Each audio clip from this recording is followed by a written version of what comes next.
What's going on, everybody? Josh Engleman here for Stokastic.com, back again with my NBA DFS contenders on DraftKings for Tuesday, December 10th. Now be sure to hit that like button, subscribe to the channel, hit the notification bell so you know when everything goes live, and follow me on Twitter at Josh Engleman. And maybe, just maybe, sign up for Stokastic using the link in the description. Alex Caruso is on the outside looking in right now. Who will be my favorites? My top 5 plays for today. It's time to find out. First up at number 5, we've got Jalen Suggs. Now, he looks a little bit different because Franz Wagner is now out with a torn oblique. Paolo Banchero is still out with a torn oblique. Gary Harris is still out for the team. So we see massive usage bumps for Suggs when those two main guys aren't on the floor. 7,300 projected for close to 20 points, 5 boards, 4.5 assists, and over 2 stocks. Happy with the price. I'm happy with the role. Matchup's a little difficult because they don't really have anybody good on offense, and they could really key in on Suggs if they want to make his life difficult. I went 33 minutes. It is an NBA Cup game, so potentially could play a little bit more, especially if it's close late. He's just really easy to get to because he's kind of the driver now of the Orlando offense. Okay, this one will make a little bit more sense to everybody. Luka Doncic in at the number 4 spot, taking on OKC. Now, the Dallas OKC game has a much higher pace and a much higher total. This one's more interesting than Orlando and Milwaukee.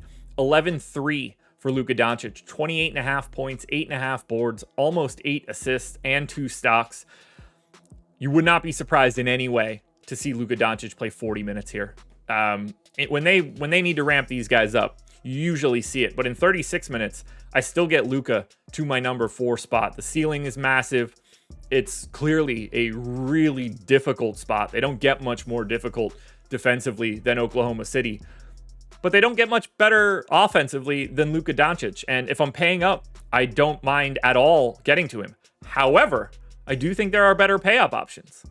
Now, Cole Anthony isn't one of those pay-up options, but he is in at number 3, and he's probably the best play on today's slate. Point guard, shooting guard eligible, 4,200, projected for 13 points, 4 boards, 4 assists, and a stock. Now, I went 24 minutes. He played like 28 and got closing run off the bench last time out. Doesn't always have to get closing run. Maybe they're trying to be more defensive if they don't want to have him out there in a situation like this against Milwaukee.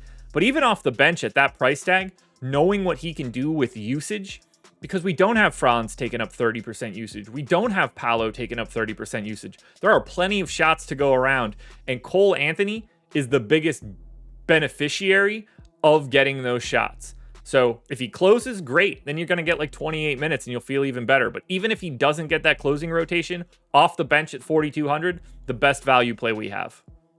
Pay up option number 2, back to OKC. Not back to OKC, back to the OKC game for Shai Gilgeous-Alexander. 35 minutes, 10K, point guard only.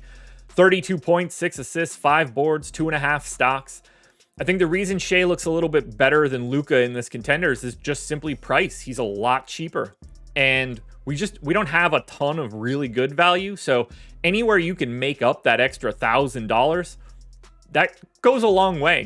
Being able to give 2 other roster spots an extra $500, that's a really big upgrade when you have limited options to swap through. Now, I don't want that to seem like, Luka's some not good play. They're 2nd and 4th. These guys are close, and we're not done with pay-ups. The 3 main pay-up options on today's slate are very clearly, to me, the best things that you can get to. And if you can, you should try to rotate through 2 of them. We should have enough value to be able to handle that no matter what. So Shai is at 2, Luke is at 4. Who's number 1? That number 1 option is Giannis Antetokounmpo. 36 minutes, power forward, center eligible. That MPE is massive. 11,100 projected for 31 points, close to 12 boards, 6 assists, and 2 stocks. Clearly, they want to pick up a win. The matchup got a bit easier because of the lack of offense for Orlando. I'm expecting 36 minutes out of Giannis and potentially 37, 38 if this one's competitive. He's arguably the best fantasy producer per minute in the league. You want to say it's Jokic? I won't argue too much. It's definitely those 2 guys and nobody else. And if I can get him on a 2-game slate, I want to do that. And the fact that we can roster him in more than one position really helps. I don't know how much we're trying to get him in at center, but it does open up a little bit more flexibility. And that is why Giannis Antetokounmpo is your number 1 contender.